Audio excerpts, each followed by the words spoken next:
आदरणीय दर्शकहरू नमस्कार। तपाईँले अहिले देखिरहनु भएको दृश्य हो काठमाडौँ महानगरपालिकाले अहिले टुकुचा खोलालाई अतिक्रमण गरी बनाइएको घरहरूलाई चाहिँ भत्काउने क्रम जारी राखिरहेको छ। यो दृश्य देखिरहनु भएको छ। काठमाडौँ महानगरपालिकाले अहिले तीव्र गतिमा अतिक्रमण गरी बनाइएका घर टहराहरू त भत्काइरहेको नै छ, तर अहिले टुकुचा खोलाको विषय निकै चर्चामा रहेको छ। त्यो विषयले गर्दा अहिले अन्तरिम आदेश दिएको छ अदालतले, तर पनि यहाँ भने काम काठमाडौँ महानगरपालिकाले आफ्नो गर्नुपर्ने काम चाहिँ गरिरहेको छ। यसलाई स्थगित गरेको छैन। अहिले देखिरहनु भएको छ यहाँको अवस्था।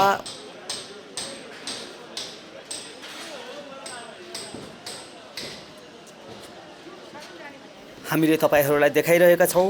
काठमाडौँ महानगरपालिकाले अहिले यो सिद्धार्थ ब्याङ्कको पछाडिपट्टिको भागमा चाहिँ उत्खनन गर्दा यहाँ टुकुचा खोला भेटिएको छ। टुकुचा खोला चाहिँ अहिले सिद्धार्थ ब्याङ्कको पछाडिपट्टिको भाग जहाँ पार्किङ छ, यहाँ बिल्डिङ बनेको छैन, त्यो ठाउँमा चाहिँ उत्खनन गर्दा टुकुचा खोला भेटिएको छ।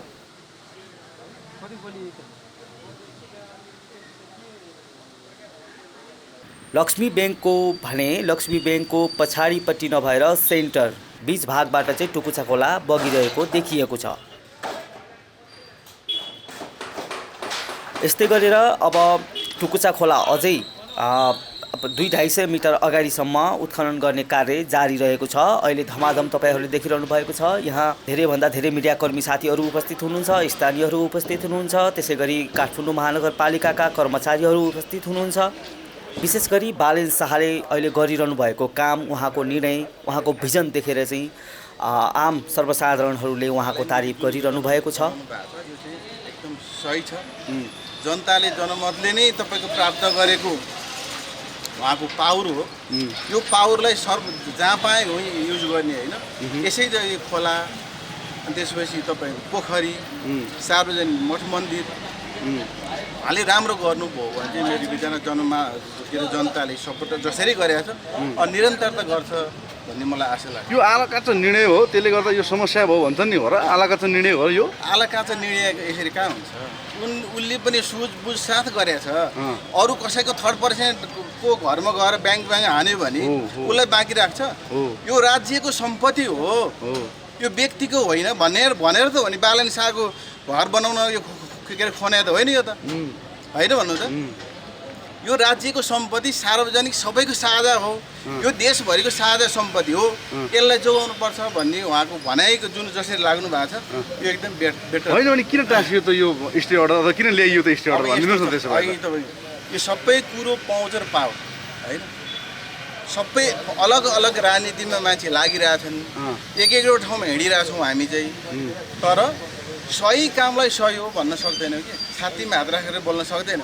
एउटा मान्छेले कसैले काम गर्न खोज्छ भने चाहिँ खुट्टा तान्ने प्रविधि छ। स्टे अर्डर जसरी आछ नि यो उहाँको घर भत्काउनलाई यदि आएको हो भने स्टे अर्डर जारी गर्नु ठिक हो।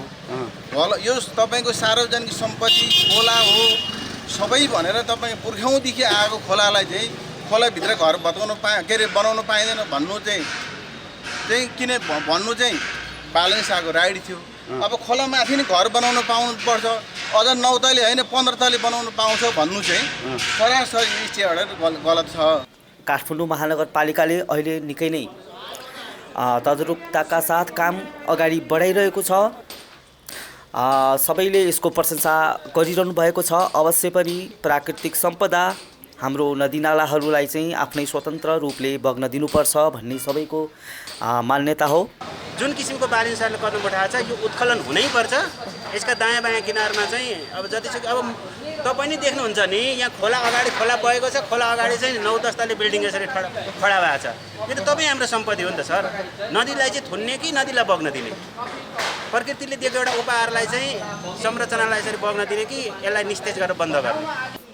यसलाई धेरै वर्ष पहिला नै इट्टाको सुरुङ बनाएर खोलालाई अलि साँगुरो बनाएर चाहिँ बगाइएको देखिएको छ।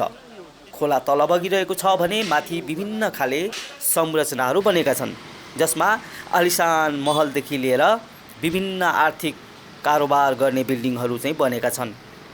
अदालतले अहिले जसरी अन्तरिम आदेश दिएको छ यो कामलाई चाहिँ रोक्नको लागि तपाईहरुलाई म देखाउन चाहन्छु। यो बिल्डिङको तलपट्टि यो भागमा यसरी टाँसिएको छ अदालतको अन्तरिम आदेश भनेर, तर पनि यो काम रोकिएको छैन। पालेन शाहले गरेको निर्णयको सम्पूर्ण हामी सबैले स्वागत गरेकै छौँ। हामी यो कामप्रति उहाँको चाहिँ लगाव देखेर हामी जसरी बालेन शाहलाई चाहिँ भोट दिने बेलामा काठमाडौँका स्थानीयहरूले जसरी सोचेर सम्झेर भोट दिनुभएको थियो, अवश्य पनि सही व्यक्तिलाई चुनेछु भन्ने खालको आवाज अवश्य पनि गर्नुभएको छ। हामीहरू देख्न सक्छौँ यहाँ यो वालहरू भत्काइरहेको अवस्था छ।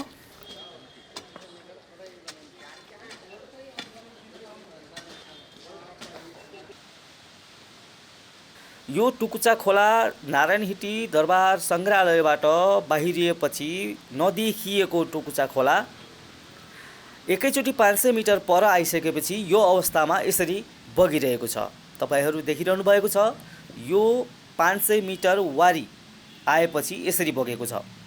निष्फिक्री तरिकाले यसरी खोला बगिरहेको छ, तर टुकुचा खोलालाई चाहिँ बन्द गरेर माथि आलिसान बिल्डिङहरू बनेको छ।